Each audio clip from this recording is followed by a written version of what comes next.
Yeah, nice 120 ball speed on that. Well, good morning everybody and welcome to the Sunday morning show. Bernie and I are out and about. 11 Golf. We've arrived here at the 11 Golf HQ in Hereford in the UK. Now, we have built over the years a fantastic friendship, relationship with 11 Golf and the guys that work for 11 Golf or have built up 11 Golf. And today I'm in the studio and we're doing some fittings. We're doing some fittings around their hybrid irons. We're putting them to the test. There's a challenge and that video will be coming out at some point. However, Nick, who I'm just about to introduce you to now, is in the back studio there with Bernie already. Bernie's tinkering. We're going to be building a new iron for me to do some testing with. And I thought in today's video we could do a little bit of a behind the scenes, not only of Bernie and I on our travels, but also a behind the scenes of what actually goes on here at 11 Golf. Gentlemen, welcome. Nick, welcome to the Sunday morning show. Thanks for having me. Bernie, what are you up to? Just seeing what I can nick. See what you can nick. So we are in the middle of a fitting, aren't we? Bernie's on camera, so he's helping out with the old camera work behind the scenes. However, Nick is doing the fitting for me. We're trying to, but the challenge is to try and get me into a set of hybrids where we're going to put them on the golf course and see how we get on with them. But you've got a little trick up your sleeve because you're building me a 7-iron that is built to the spec of my own, aren't you? Yeah, I'm just going to copy exactly what your Mizuno is. Is that right? And put it into the... So swing weight's going to be the same. We're going to put the same grip on it. We're going to use the same shaft. Is that not just cheating? It kind of is a little bit cheating, isn't it? You'd think it was. But however, no, it's not cheating because we've done lots of testing already in the studio and you'll have to have a little look at that for yourselves.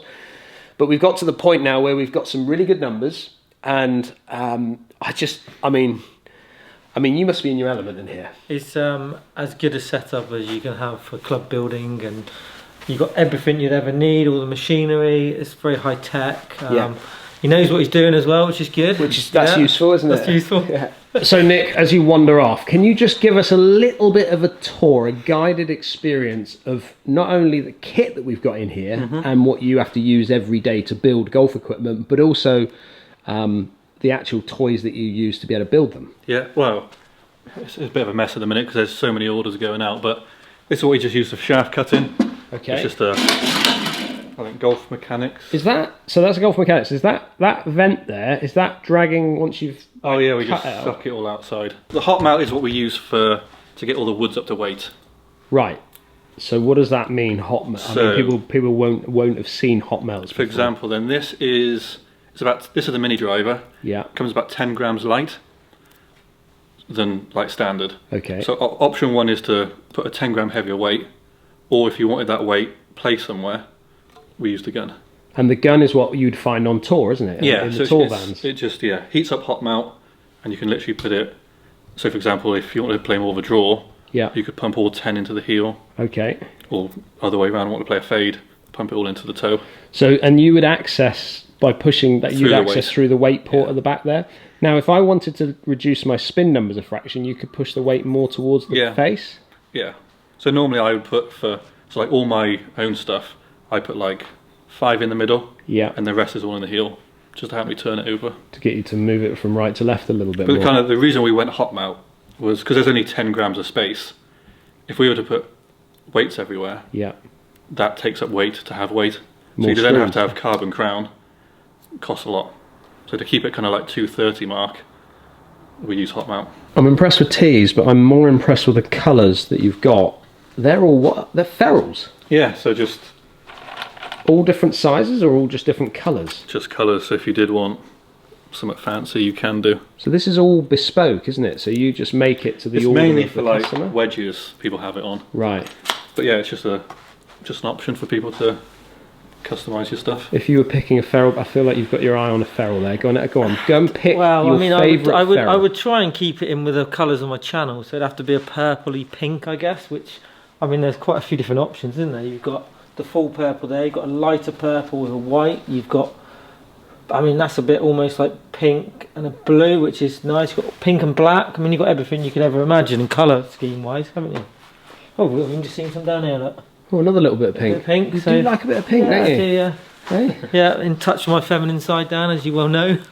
The ruler. Yeah, just to get the right lengths, and so we tip it from this end if we want to tip a shaft, or for example this one here just sticks in, and then you've got your perfect length.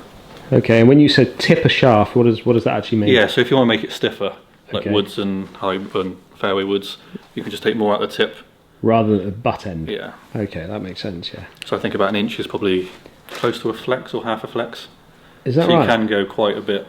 Yeah, you can take a bit off there. If you look at like Tour Player, you know, the websites that tell you what they play, everyone tips it. Do they? Just to make it a bit more... rigid. Yeah, less torque. Okay, less torque. You lose some of the less twisting of the shaft at the bottom of the thing. Okay, as we make our way through then, we've now got what looks like a sanding belt here. Yeah, this one just does the ferrules. Belts. This turns all the ferrules. This one sands the tips of the shafts. Okay, and are they just different courses of... yeah, so this is like rough sandpaper, and that's... I don't even know what it is. It's a very fine, isn't it? It just takes off the plastic. Yeah, it just takes off the edge. And then what's that? I've never seen that machine there before. What's that orange one?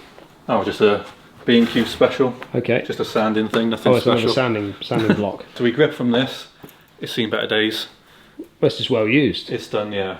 Never want new equipment in the workshop because it says it's not getting used. Oh, that's true, So, yeah. If it looks too clean, it's not being used, is it? Correct. You're not busy enough, Bernie. No. But no, everything we build comes from here. So all the 11 product gets done in this room. And it's just, have you got hands helping you? Yeah, Rich does some building as well. Oh, yeah. So he'll cut and grip, and then I'll glue and do all the final checks, and yeah, it's just us two in here. Oh, here he is. Talk of the devil. That's lunch. That's lunch arrived. What? Here he is. Sorry. We've been to Greg's. So I've got you some chicken nuggets, Nick, and chips. That looked like the vegetable.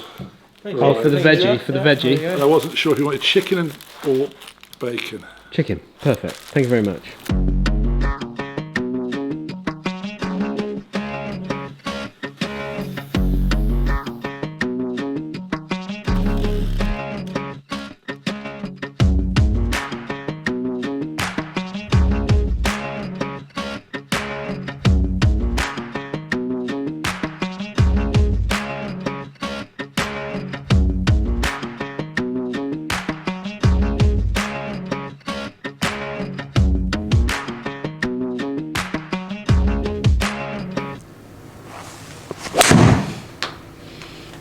Oh, so easy to hit. Well, I just need to introduce you to Rich. Now, those of you that have seen the Sunday show and even watched the podcast that we've done together. That was fun. I really enjoyed that, yeah. It was really good. Rich runs the show here. He's the main man behind everything that goes on here at 11. And I just want you to give everybody a bit of an insight. Obviously, we've built this club now that's been going on in the back office there. We've built this to my specs. Yeah. Just... what's your kind of take? How has 11 been going? Because you've been on a journey, haven't you? It has been a journey. It's been a bit of a roller coaster. When we started, we had one aim, really, was to create a game improvement golf club that fitted all categories. And this is why I'm really excited for you to try these and actually hopefully play a tournament with them. Yeah, which I will do. Because they're a game improvement club doesn't mean you have to be a bad golfer to improve your game. You know, I was watching this the Champions Tour the other day with Freddie Couples playing around Augusta as well, hybrids all the way up to 6. Yeah. Now, I reckon if Bridgestone made a 7 and 8, I think he might actually have a 7 and 8. But the fact they don't make them, he hasn't got them in his bag. Yeah. So when you've got players like that using hybrids, and it's making people just enjoy golf more. And as a golfer myself, I don't play competitively anymore at all. Yeah. But I love golf. I really do, and it's helped me just enjoy it more. And that was the whole purpose. And we've got customers all around the world just saying the same thing. Yeah. Thank you for making golf more enjoyable and more fun. And so we've done our job just from that point of view. And we were having this conversation earlier just about how brands or big brands within the game of golf, they upgrade or update their equipment year on year. Yeah. Lifespan of something like that? I mean, where does it What might happen is the shaft technology might grow. So because we work so closely, and Nick, you know, he works so closely with the guys at KBS. Yeah. KBS are just a phenomenal brand to work with. Yeah. So we're more likely to change shafts than we probably are to change heads in the next 3 years. So we work with them to get more out of their club, out of their shafts. But this head will be around for 4 or 5 years. Yeah. So people who have bought them individually will be able to just to keep buying them, match them in, and just progress with them. So that's where we feel we're at with it. Well, I'm excited. Obviously, we've had a great time here, and we'll continue to have a great time. But I'm excited to put these, because obviously my kids use them, but I'm excited to see what I can do with them on the golf course in an event. We are, because that was our ultimate goal. We never knew that we were going to sponsor pros. Right. That was never our goal. But just to be able to say to people, look, Dan's gone out and played a tournament with them, just get some results, how many greens in regulation, how they feel, would be just phenomenal for us. I'm really looking forward to the challenge with you, to be fair. Yeah, me too. Oh, Bernie, day 2. Day 2 at 11. Come on.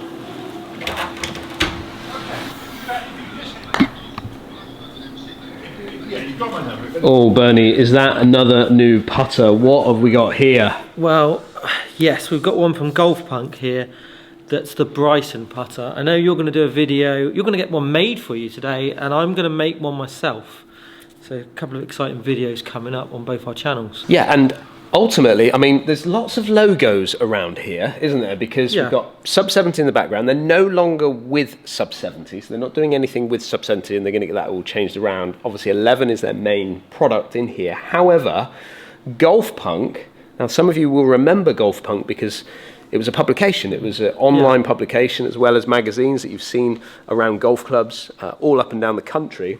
But you probably recognise the logo. Yeah, I mean, there's the logo. I don't know if you can see that on the etching on the bottom of the putter. Yeah. Well, Richard and the team here took over Golf Punk a little while ago now, and they've created a Bryson DeChambeau putter.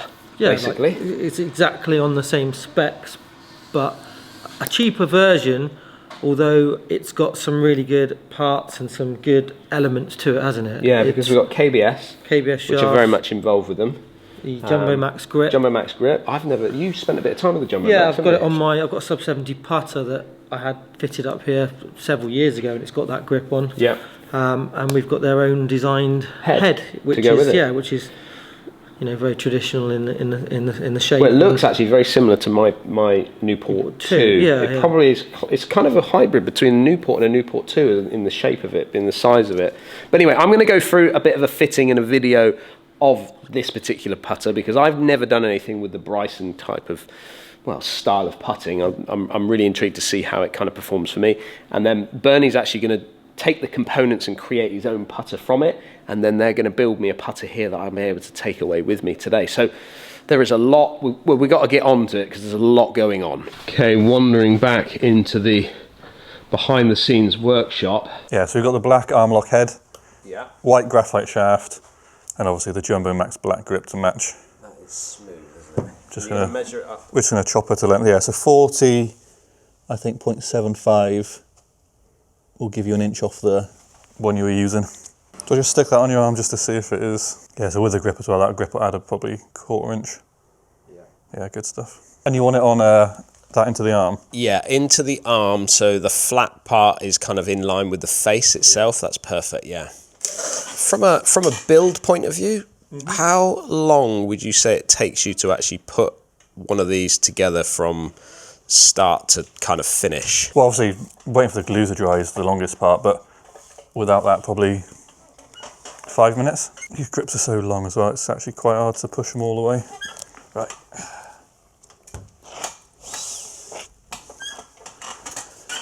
So as a customer, if once my order goes into place, this is kind of where it all ends up, and this is the build process that kind of goes from your point of view. Yeah. What's that? Is that a chipper? Yeah, chipper. I didn't know you made chippers as well. Yeah, we got all sorts. I did not know you made a chipper. That is probably a lifeline for so many golfers, isn't it? Have you've sampled with chippers, haven't you, in the past? Yeah, we did a review on a Ping one once, and I had an old Odyssey one probably like 15 years ago when I was at my peak of the issues I had. Of yipping? Of yipping. So you're playing it with more of a putting technique. I cack and that's why I claw grip. All my short game now, even pitching. Yeah. Yeah. What do you think of that one then? Obviously you've reviewed a few of these now, so. what I like about it, I like a darkened finish. So the black head, it just makes everything appear smaller, which I absolutely love. Black shaft as well. It just marries in nice, and the colour scheme. Beautiful, it's beautifully made club. And what I also love about it, it looks more like an actual iron than it does a chipper. So you could pop that in your bag and almost hide the fact that you've got a chipper in the bag. Do you need to hide it? Do we need to hide that? I do. Can't cope with the reaction from the people you're playing with. Yeah, I remember doing the review of certainly the ping version, and we actually did it nearest the pin. We hit it full, didn't we? We hit it full. Which was quite funny. Anyway, I'm going to get this home. I'm going to do a review on it. Bernie's probably going to have a little play with it as well. Classy. Lovely looking, isn't it? Yeah, really nice. Right, Bernie, me and you need to get on the road because it's time to go. Okay. I know we've been here. We've took enough of their valuable and precious time. And products. Yeah. Oh, another busy day, Bernie. Another day done. See you later. Yeah. Thanks for everything.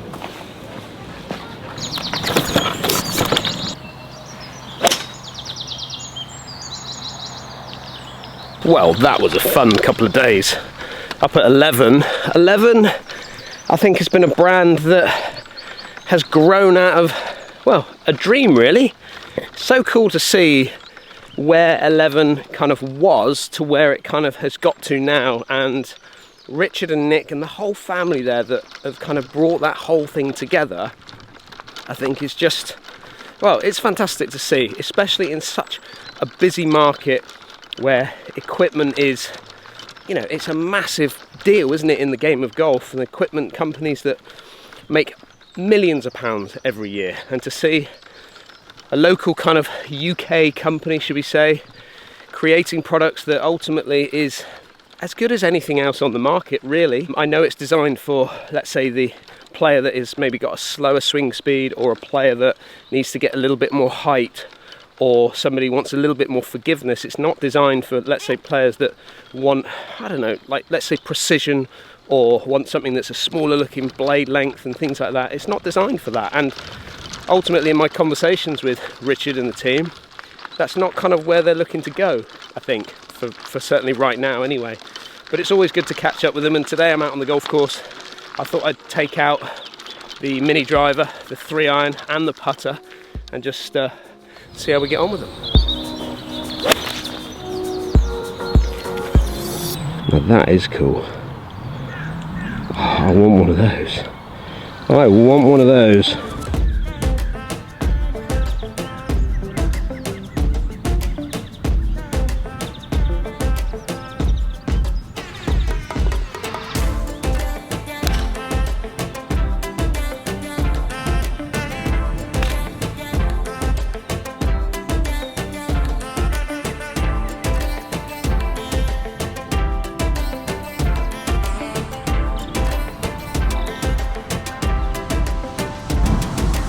I can hear it in the comments section right now. Why, Dan?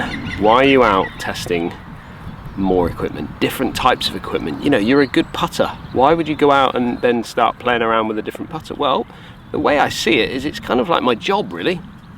My plan is always to go out, test products, see what is out there on the market. It might not be perfectly suited for me personally or individually, but it might work really quite nicely for many of you out there who want something for, I don't know, maybe it's a cost thing, or maybe it's just a game improvement type of thing. For example, obviously that putter that I'm using there, that Golf Punk putter, which I've just been fitted for, and I'm looking forward to bringing that video out to you. But ultimately it's a Bryson DeChambeau style of putters. It's designed to, well, work for his putting stroke, should we say. But one thing that I noticed with it was that if you get that club locked into your arm, it feels like cheating, and I cannot believe that the RNA, the USG have not banned it yet, but they haven't, so therefore we could have a little go with it. But for those players out there that are looking for something that's going to help maybe with the yips or something along those lines, then maybe that will work really quite nicely for you. Also, I'm out testing is this Mint golf ball. Now they make, I've got 3 different types of balls that have been sent to me to try out. They're again, I believe, a fraction of the price of what we're going to get for, let's say, a Pro V1, because ultimately that's what they all compare themselves to, Pro V1 golf balls. I've got no numbers on it yet, so I've done nothing with it other than bring it out here, but It's not scuffing up at all, but then again, I've only hit one wedge and a few 3-irons, so it's doing all right, and it stopped pretty quick there on the green. So I've got no numbers, but I thought we'd just bring it out and put it to the test in the Sunday show. That's why I enjoy getting out in the Sunday show, because I can test things. Ooh.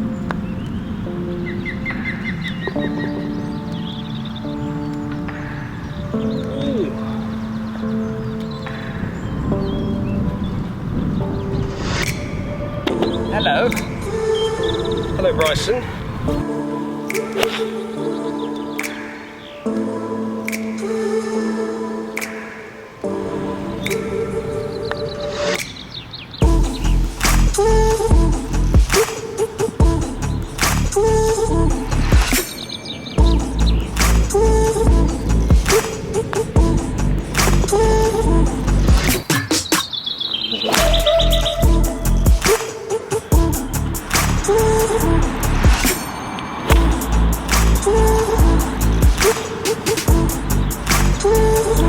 Well, an exciting week for me coming up.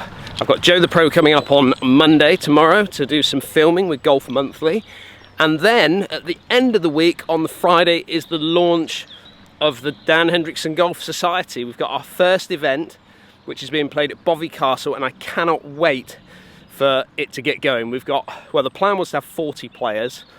I've had to open it up to 48 players because it was basically oversubscribed. I couldn't get any more tee times at Bovey Castle, but I think 48 is manageable, and I'm just so looking forward to catching up with everybody and launching the actual event itself. And please make sure you go and check out the Dan Hendriksen Golf Society website.